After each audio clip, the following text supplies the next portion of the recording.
नहमदुहु व नुसल्ली अला रसूलिहिल करीम अम्मा बाद फ़ौज़ु बिल्लाहि मिनश शैतानिर रजीम बिस्मिल्लाहिर रहमानिर रहीम।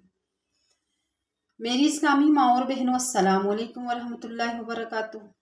आज हमने सूरतुल बक़रा की आयत नंबर 93 का तर्जुमा तफसीर पढ़नी है इंशाअल्लाह। अऊज़ु बिल्लाहि मिनश शैतानिर रजीम बिस्मिल्लाहिर रहमानिर रहीम। वइज़ अख़ज़ना मीसाक़कुम वरफ़अना फ़ौक़कुमुत-तूर ख़ुज़ू मा आतैनाकुम बिक़ुव्वतिन वस्मऊ। वइज़ और जब अख़ज़ना हमने लिया मीसाक़कुम तुमसे पुख्ता अहद, वरफ़अना और हमने बुलंद कर दिया फ़ौक़कुम तुम्हारे ऊपर तूर पहाड़ को, और ये भी कहा कि खुजू तुम ले लो मातईनाकुम जो हमने तुमको दिया है बिकुव्वतिन कुव्वत के साथ, हिम्मत के साथ, वस्माओ और सुनो। कालू उन्होंने कहा समेअना हमने सुन लिया, वासैना और हमने नाफरमानी की। यानी समेअना और अतौना कहने के बजाय समेअना व असैना हमने सुन लिया और हमने नाफरमानी की। व उशरिबू और पिलाई गई फी कुलूबिहिम उनके दिलों में अल इज्र बशरे की मोहब्बत, बिकुफ्रिहिम उनके अपने कुफर के सबब, कुफर के सबब उनके दिलों में उस बछड़े की मोहब्बत को ज़्यादा किया गया। कुल कह दीजिए बेइस्मा बुरा है वो, या अमुरुकुम हुक्म देते हैं तुम्हें भी उसके बारे में, ईमान हुकुम तुम्हारा ईमान, इन कुन तुम मोमिनीन अगर तुम मोमिन हो। वो बहुत बुरी बात है जिसका तुम्हारा ईमान तुम्हें हुक्म दे रहा है, इन कुन तुम मोमिनीन अगर तुम मोमिन हो।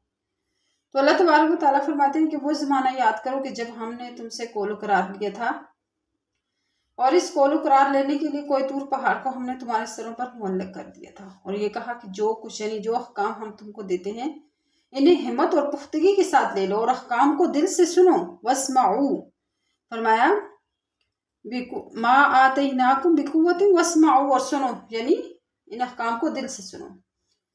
इस वक्त उन्होंने डर के मारे कह दिया कि हमने कबूल कर लिया, लेकिन हकीकत में उन्होंने दिल से कबूल नहीं किया था।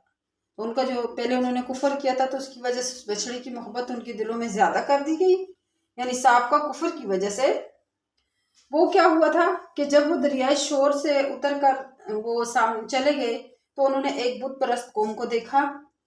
जब बुत परस्त कौम यानी जो बुत की इबादत कर रही थी ना, उसको देखकर उन्होंने ये दरख्वास्त की कि हमारे लिए भी कोई ऐसा मुजस्सम माबूद तजवीज़ कर दिया जाए। यानी मूसा अलैहिस्सलाम से कहा कि हमारे लिए भी कोई ऐसा बुत बना दें ताकि जिसकी हम इबादत करें। तो आप फरमा दीजिए कि देख लिए तुमने अपने ईमान, ये फाल तो बहुत बुरे हैं जिनकी तालीम तुम्हारा ईमान तुमको दे रहा है।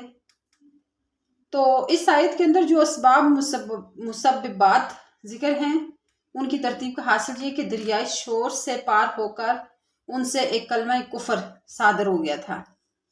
अगरचे मूसा अलैहिस्सलाम की डांट टपट से तौबा तो कर ली, लेकिन तौबा के मरातब भी तो मुख्तलिफ होते हैं। वो तौबा जो सच्चे दिल से ना की जाए, आला दर्जे की तौबा ना होने की वजह से उनके दिलों के अंदर जुल्मत बाकी रह गई, क्योंकि तौबा तो वही कबूल होती है जो सच्चे दिल से की हो। तो उन्होंने तो सच्चे दिल से तौबा नहीं की थी, जिसकी वजह से उनके दिलों के अंदर उस शिर्क की जुल्मत बाकी रह गई थी, और फिर वही जो जुल्मत उनके दिलों में बाकी रह गई थी वो तरक्की पाकर गौसाला यानी उस बछड़े की इबादत का सबब बन गई। फिर इसकी तौबा में बाज़ों को कत्ल होना पड़ा, बाज़ों को गालबन बिला कत्ल माफ़ी हो गई। जैसा कि बाज़ मुफस्सिरीन ने भी जिक्र किया है कि उनकी तौबा भी कुछ ज़ईफ़ हुई थी, और जो गौसाला से महफूज रहे ना, गौसाला की परस्तश करने से, इबादत करने से महफूज रहे, इनको भी गौसाला परस्तों से जिस कदर नफरत वाजिब थी ना, कि यानी वो लोग जो उस बछड़े की इबादत करते थे उनसे जिस कदर नफरत करनी थी, जिस कदर नफरत उन पर वाजिब थी, तो वो ग्रोह जो गौसाला की यानी उस बछड़े की इबादत नहीं करता था, उस ग्रोह ने इस इबादत करने वाले से इस कदर नफरत ना की जितनी उनसे नफरत करनी चाहिए थी, जितनी उनसे नफरत करनी वाजिब थी। तो इसमें कोताही होने से यानी एक गुना असर इस मासियत शिरकिया का उनके दिल में भी बाकी रह गया। यानी उन्होंने भी गोया कि उस चीज़ को बुरा न जाना ना, इसके करने वाले को यानी बछड़े की इबादत करने वालों को बुरा ना जाना, उनके साथ उन्होंने नफरत ना की, तो इस वजह से उनके दिल के अंदर भी एक मासियत शिरकिया का एक असर उनके दिल में भी बाकी रह गया। बहरहाल ज़ौफ़ तौबा या कुफ्र से नफरत ना होने के आसार बाकी रहने ने दिलों में दीन से सुस्ती पैदा कर दी।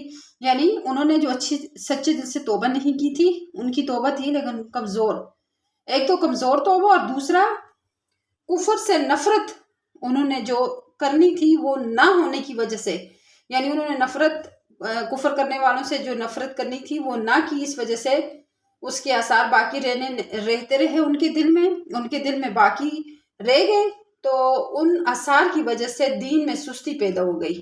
جب دین میں سستی پیدا ہوئی تو پھر اخذ میثاق میں کوئی طور کو ان پر معلق کرنے کی نوبت آئی، یعنی کوئی طور کو ان کے سروں پر لٹکا دیا گیا اور کہا کہ جو تمہیں احکام دیے جا رہے ہیں انہیں تم مانو ورنہ یہ پہاڑ تمہارے اوپر گرا دیا جائے گا۔ تو انہوں نے اس وقت ڈر سے احکام کو مان لیا تھا لیکن سچے دل سے نہیں مانا، کیونکہ تھے منافق، اور منافق کا کام ہی یہی ہوتا ہے، وَمَا عَلَيْنَا إِلَّا الْبَلَاغُ۔